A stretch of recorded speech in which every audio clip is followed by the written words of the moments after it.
require all my guests to use the bathroom in a litter box. Hi, my name is Ivy Bloom, and this is my indoor potty area. I used to let my friends use the bathroom in my garden, but I've since learned how unsanitary that is. Before entering the potty area, I require guests to put on these foot covers, and first-timers are required to read the rules. The most important rule is to dig at least 6 inches from an existing stick, because that's where another guest has used the bathroom. It's pretty simple. You just do what you have to do and put your toilet paper on top. I provide guests with charcoal that must be placed inside to help absorb odors, and once that's placed inside, you cover it up with the litter and mark the spot with the stick. I provide a variety of refreshments and snacks that visitors can snack on while using the bathroom. And yes, there is a privacy curtain. Once that's done, they can take the covers off their feet and wash them in this bucket. Then they have to place them in this jar so that the next guest can use them. Once my guest is done using the bathroom, I require them to sign this journal. And I do respectfully ask for tips, because maintaining this area can get a little expensive.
To expedite the removals of these savage gangs, and I will invoke the Alien Enemies Act of 1798. Think of that. 1798. This was put there. 1798. That's a long time ago, right? To target and dismantle every migrant criminal network operating on American soil. Who would have ever thought that a president or future president would ever have to stand here and say such things? Who would think that that's even possible to have to do? So many things are changed in the last 4 years, but that's the state of our country now after Kamala and Joe Biden have just absolutely destroyed our country. We're a country in tremendous distress. We're a failing country. We're laughed at all over the world. We will send elite squads of ICE, Border Patrol, and federal law enforcement officers to hunt down, arrest, and deport every last illegal alien gang member until there is not a single one left in this country. And if they come back into our country, they will be told it is an automatic 10-year sentence in jail with no possibility of parole. His plans released to retaliation. He's coming over to help with the storm. Mr. President, have you spoken with former President Trump at all? Are you kidding me? Mr. President Trump, former President Trump, get a life, man. Help these people. Will you hold him accountable? You said you were going to hold those accountable. Public will hold him accountable. You better than the press hold him accountable because you know the truth. Do you plan to speak with former President Trump? No.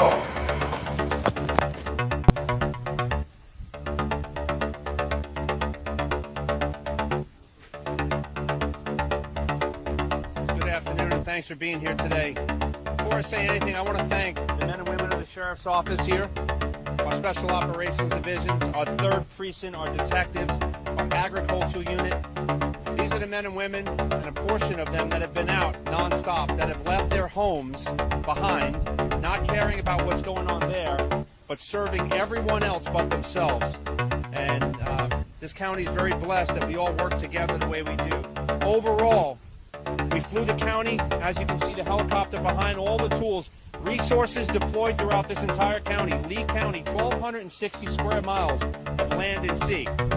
Before the storm, we deployed all resources, ATVs, a SHERP, the people you see behind me that work around the clock ATVs, high water vehicles, low water vessels. We are ready for anything that comes our way in Lee County. Again, thank God, so far, no loss of life that's storm related. And that's a really big deal. We can rebuild structures, we can repaint, we can do a lot of things, but no loss of life is the most important. But we, executive staff, are literally flying around and making certain that we assess and see it hands-on. Getting in touch with the residents and finding out what their needs are. Some people don't need anything. Some people need basic water or housing. But no matter what their needs are, their sheriff's office is going to be there for them and to make certain that at any cost that we take care of our people.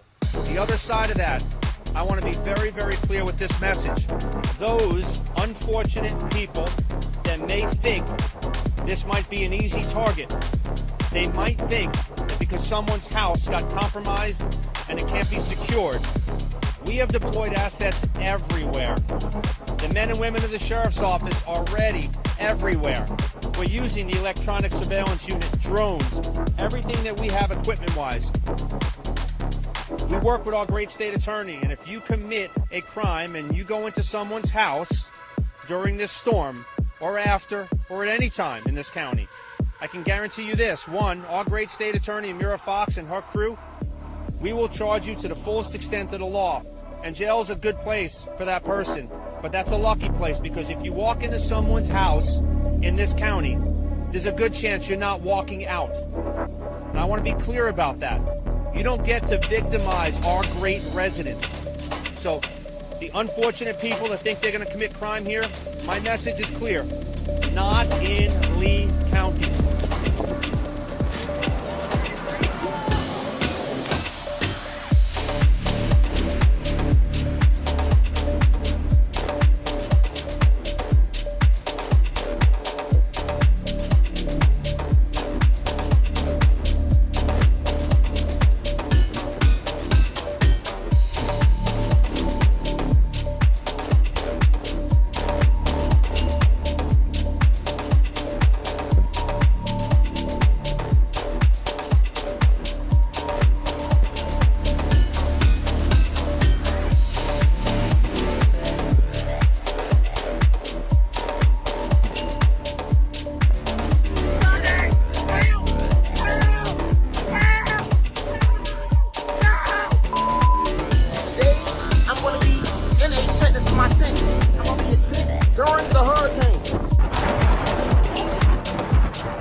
Just to take a photo op for Kamala, and they never sent the bird. Wait a minute, what? They loaded an entire C-17 full of supplies for the hurricane victims, just for Kamala to go there, take a photo, take a video, and they never sent the C-17. Are you serious? Yeah, that was a National Guard, North Carolina National Guard unit. That was a 06 that reached out to me. And then I had another. He reached out to you to tell you that they did a photo op, and with the intention of never sending. Never sending. It was just a photo op. The day Joe Biden flew in to Asheville, they had to put up another temporary flight restriction over like the entire airspace there. There wasn't an exact time. It just kind of said from like I think 11 to like 4 p.m. or something. And it wound up being, I think, from 11:30 to about 3:30 or something. But by him coming there, he actually never landed. He just flew around viewing. But because of that TFR, all rescues were shut down. We couldn't go do work. And that was the very first day we had like no fog, no clouds, no rain. And we were like, oh, we're going to go get all these rescues in. And this was still early in the week. I think it was Wednesday, when people were still very, very desperate.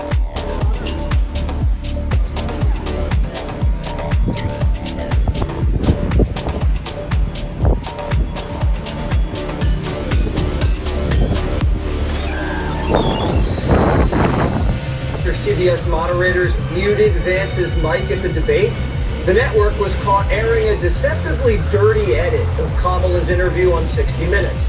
On Sunday, CBS promoted the interview with a clip of Kamala struggling to lay out her Middle East policy. But when the episode aired on Monday, her answer was completely different. But it seems that Prime Minister Netanyahu is not listening. Well, Bill, the work that we have done has resulted in a number of movements in that region by Israel that were very much prompted by or a result of many things, including our advocacy for what needs to happen in the region. Prime Minister Netanyahu is not listening. We're not going to stop pursuing what is necessary for the United States to be clear about where we stand on the need for this war to end. Whoa, what did CBS do here? The first answer they promoted was a mess. The second answer that aired on CBS was better. But what happened between Sunday and Monday? Were they pressured into fixing her answer? Kamala's campaign says no.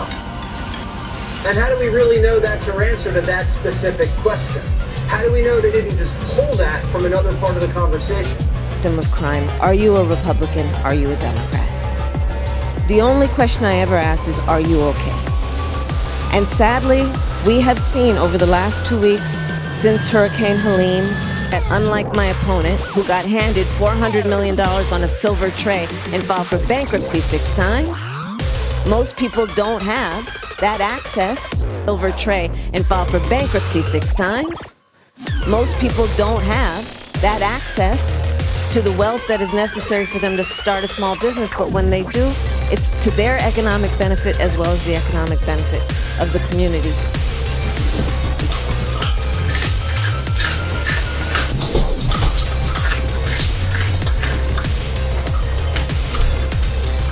If you tryna die, then pick your poison. I got 5 ways. Slapped him with his 9 cause he was looking at me sideways. I pulled up just to violate. These ops I'm about to annihilate. Got partners doing like some others waiting on their trial days. If you tryna die, then pick your poison. I got 5 ways. But we have received information in social media that some of the criminals were going to take their criminal conduct into the neighborhoods. I would tell them, if you value your life, you probably shouldn't do that in Polk County, because the people of Polk County like guns. They have guns. I encourage them to own guns, and they're going to be in their homes tonight with their guns loaded. And if you try to break into their homes to steal, to set fires, I'm highly recommending they blow you back out of the house with their guns.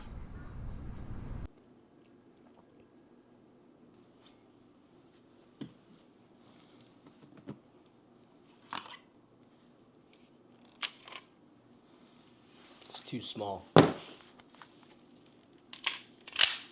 That's better. Caught using a teleprompter? Who does that? Ugh. Sickening. Salutations, Curse Nation. My name is Wolf, and you're watching the Wolf Channel, spelled VVVLF. Hurricane Milton has concluded its phantom tax across the Florida Panhandle and into the Atlantic Ocean, where it quickly ran out of Riz. Tampa Bay spent the night hurricane maxing, while Milton dumped the most skibbity on West Palm Beach, spawning over 30 powerful tornadoes, turning the state into Ohio. I am making the news fun, okay? With Milton's rampage now over, we are beginning to see what damage it caused. And as this is beginning to unfold, we can really see the devastation of Helene on the states above it. Many stories are leaking despite the media damage control trying to keep people calm. One of which is that an unmarked military helicopter tore up a hurricane relief site in North Carolina.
Now, here's what I find strange about this.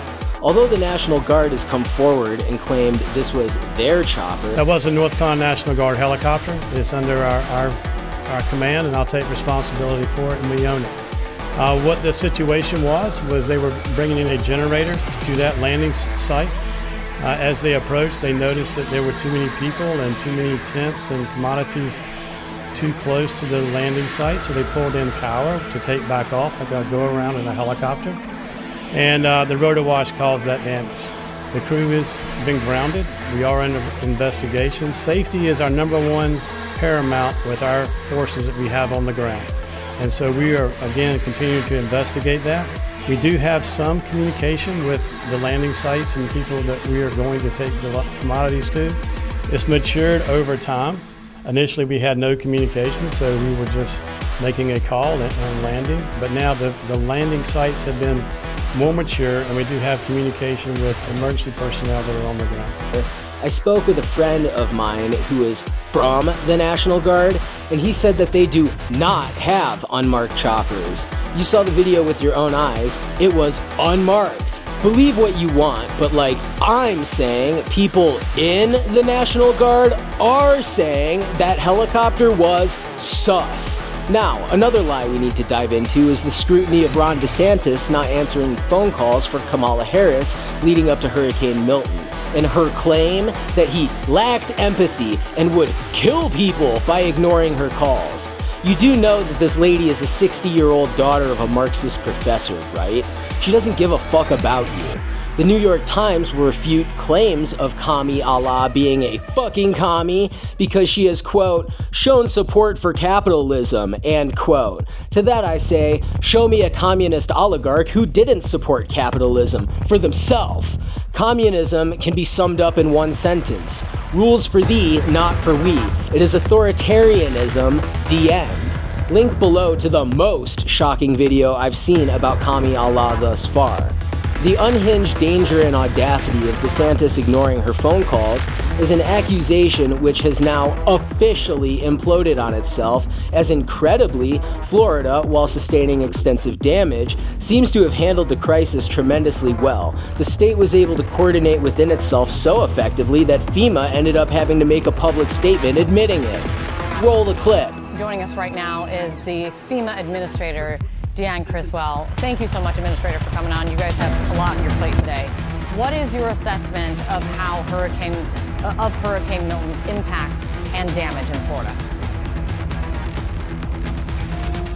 Yeah, Kate, I've had an opportunity to talk with the governor today, as well as his team, and then give the president an update on what we're seeing. And I think what we know for sure is we avoided that worst case scenario that we were planning for.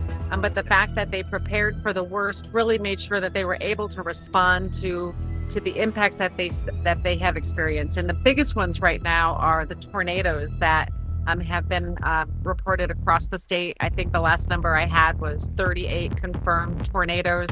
And the biggest storm surge was certainly in the Sarasota area. They're out right now doing assessments, the state is, and we've pre-positioned resources to be able to come in and help the state with whatever they need. So what does it mean now for FEMA and your recovery efforts when you're talking now as Milton moves offshore, that you now are dealing with the aftermath and the impacts and destruction from 2 major hurricanes in 2 weeks? Now, if you had a moment to kind of take an assessment of what this is going to mean for FEMA resources in the long term, now that you see what Milton has done. Well, I think first off, just the fact that the worst case scenario was not realized here in Florida. It means that doesn't mean that there's not going to be impact and resources needed, but not to the level that perhaps we could have needed. With flash floods and tornadoes, although absolutely terrifying, Florida appears to have handled it exactly like a bunch of crazy Floridians would, and made the storm their absolute bitch. There's one man all of America was rooting for during the hurricane. He's known as Lieutenant Dan. Everyone is talking about a Florida man with one leg who calls himself Lieutenant Dan, and decided to ride out Milton in his sailboat like an absolute madman. So I guess I gotta mention him too. Honestly, good for this dude. He's gonna live an awesome life from here forth because of his new fame, and Aiden Ross just signed him with a live streaming deal. Included in that deal is an upgraded sailboat. Yes, after the character in Forrest Gump. He lives on a boat in Tampa, and video of him peeking out from his vessel went viral. Since he wasn't evacuating, many assumed he was a goner, but we're happy to report Lieutenant Dan survived the storm. He made it! The stubborn one-legged sailor known as Lieutenant Dan survived Hurricane Milton on his 20-foot sailboat. What did it feel like? It was a lot of bumping around, a lot of bouncing around. Lieutenant Dan became a viral sensation this week when he refused to leave his boat in Tampa Bay and take shelter. A guy who's gone viral for refusing evacuation orders. He's refusing to go to a shelter. As Milton bore down on Tampa, concern for Dan grew. Would his little boat withstand Milton's wrath? Lieutenant Dan! Would he ride out the storm like the inspiration for his nickname, Lieutenant Dan, the legless war hero from the movie Forrest Gump? We caught up with him as he was checking his vessel for damage. How's the boat today? Did it take any beating? It took a little bit of a beating. It's got some cosmetic damage, but that's about it. Why did you decide to stay on your boat? Because I live here and it's all I have. Lieutenant Dan's real name is Joseph Malinowski, and he has a checkered past. Numerous run-ins with the law and battles with addiction. But as locals gathered by his boat today to check in on him, he says his newfound fame will offer him a fresh start. As quickly as the storm has left the eastern shore, Florida is now beginning the long, arduous process of putting back together all the broken pieces of dozens of cities and towns that found themselves in the path of destruction. I have never seen this by the University Plaza area, and I used to live here for many years.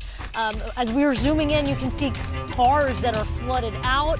You can see the police officers who have taped off a huge section of this road.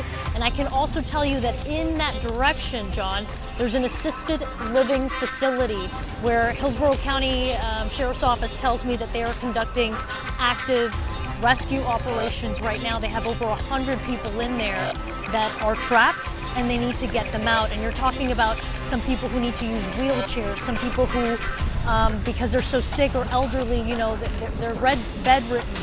So complex medical issues where they need the help of HCSO deputies to get them out of there.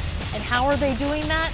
In floodwaters like this, through amphibious vehicles. So SHERP is what they call them, this vehicle that's able to get into these floodwaters with deflatable tires and literally float in this and then come back onto dry land, and the tires reinflate to get them out of there. So you are looking at just a stunning, impressive sight here at the University Plaza area of Hillsborough County. We still are waiting to hear an accurate death toll of the hurricane, but currently they're saying only 16 people died, compared to the hundreds who perished in the path Helene took further inland.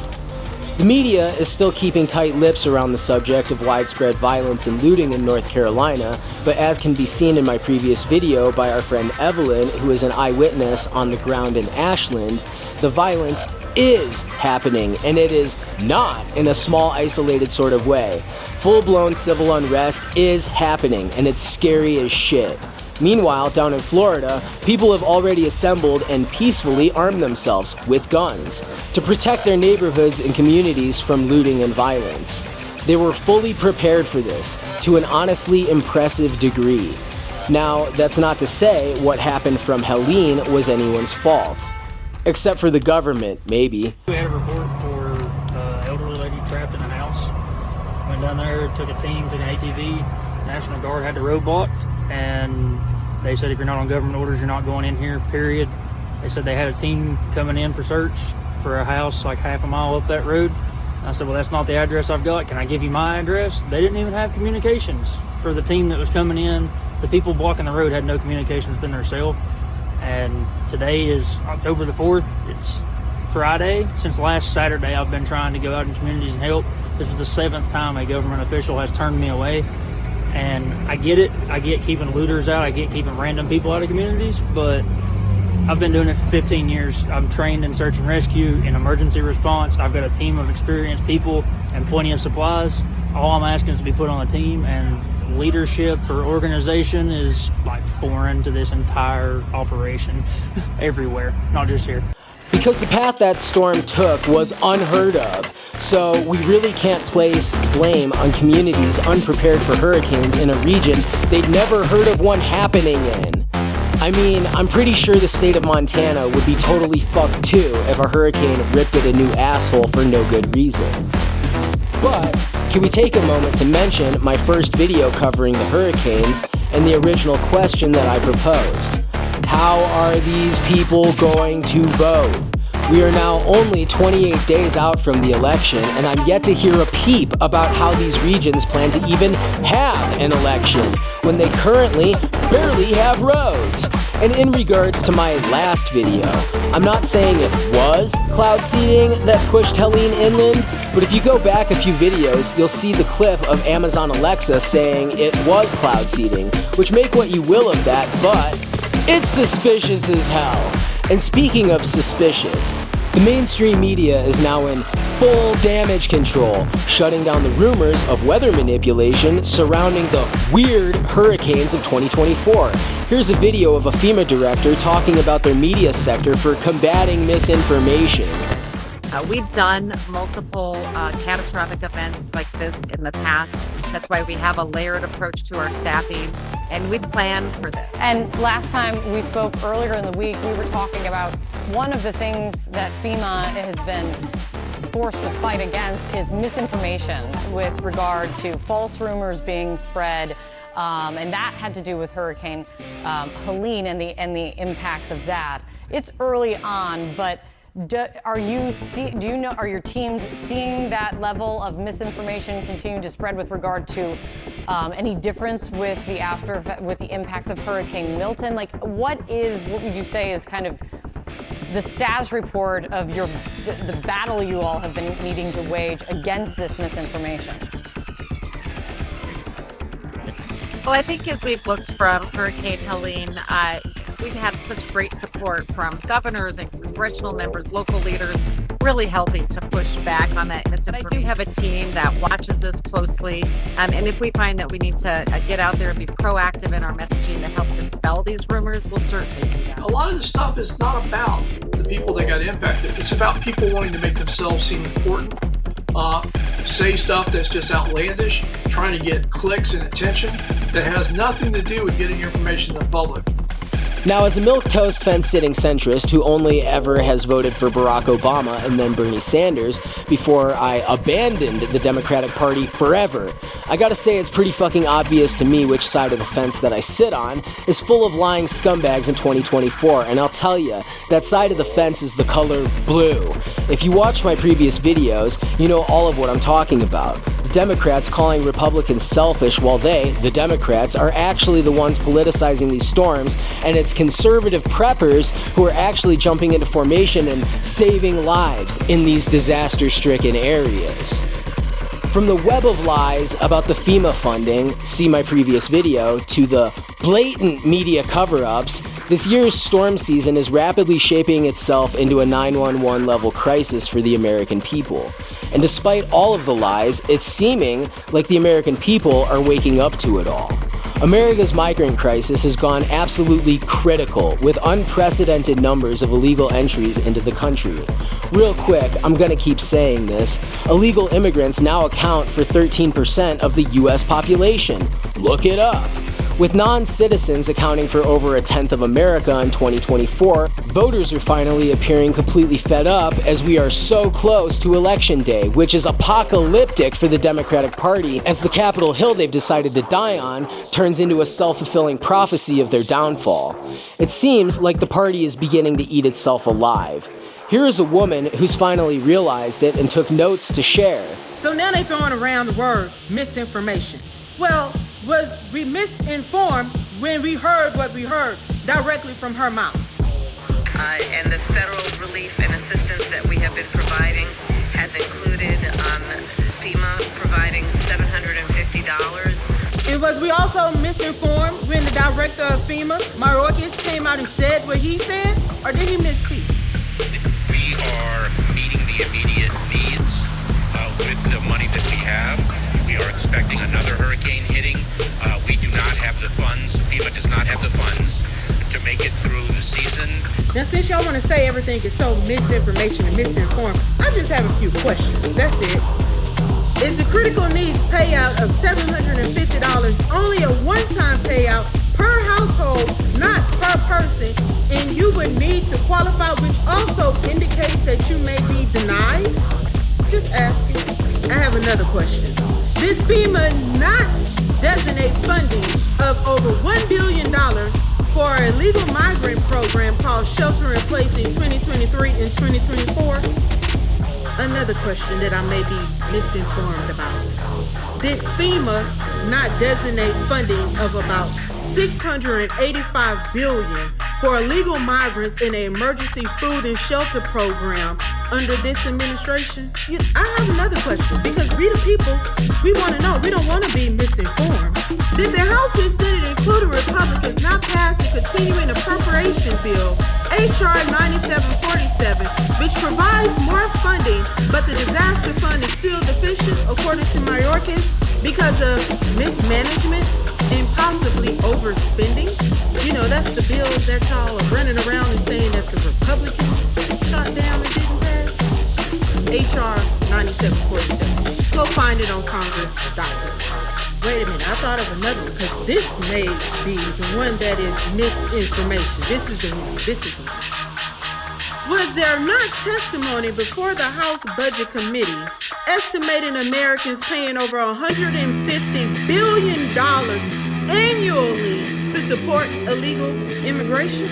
No, I got it. It's this one that's misinformed. It's this one.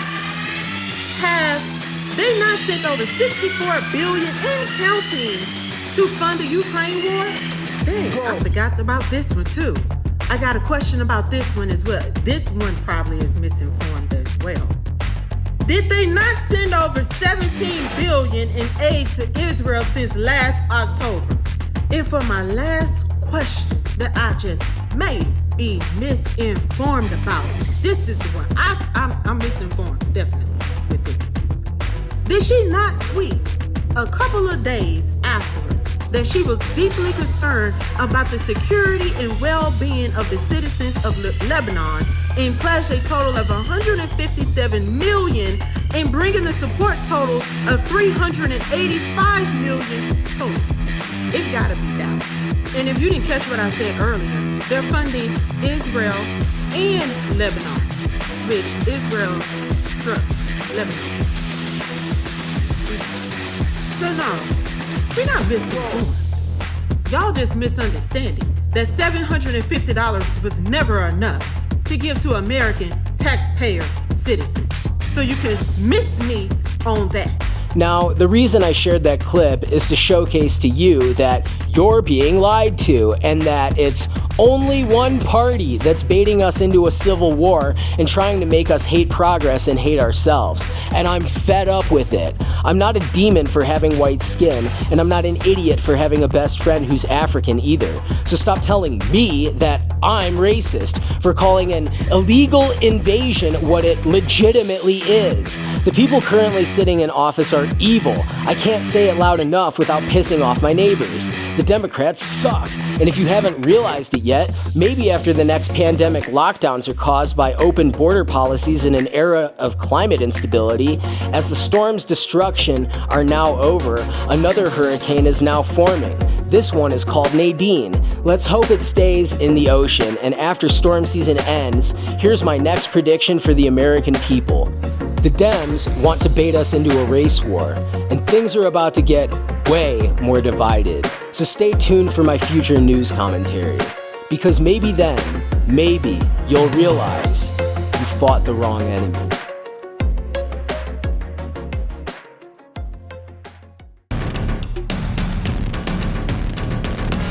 Hey, if you made it this far, I appreciate you. My channel is small and it is struggling. I got a strike like 6 months ago, and it seems like I've been shadow banned ever since because of it. But I'm doing everything I can to turn that around and build this channel into what I've always envisioned it as. I do all my own writing, filming, and editing, producing, and publishing. Your viewership is incredibly appreciated, and I hope that you share this video. I was in a horrific car accident last year and had one of my organs removed because of it. Those fuckers stole my spleen, and because of that, the whole past year has been a struggle. I need health insurance to survive, and the way our federal laws are, I'm unable to work at a decent job without losing my Medicaid. They won't allow me to earn over $13 an hour, so I've dedicated myself to journalism instead. You can support me by buying an official Make Americans Guerrillas Again shirt from my online store that launched yesterday. I've got limited edition black ones for $26 and OD green ones that will always be available for $17. Every penny from those goes towards helping pay my rent and also contributes to charitable efforts I am involved in with Kenya. But that's for another video. Thank you for your support. Please like, subscribe, and hit the bell. And until the next time, stay cursed.